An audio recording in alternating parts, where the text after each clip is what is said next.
Here's how to understand centripetal acceleration in physics. If we set up our equations and do a little math, this gives us a velocity of 15.5 meters per second at the top.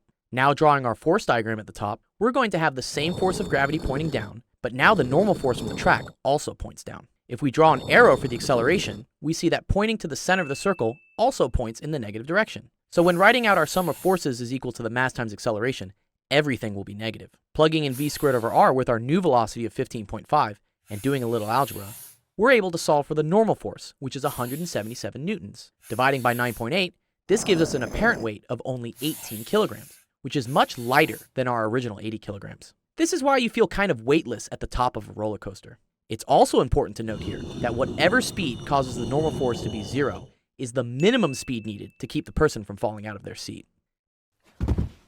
And there you have it. That's how to understand centripetal acceleration.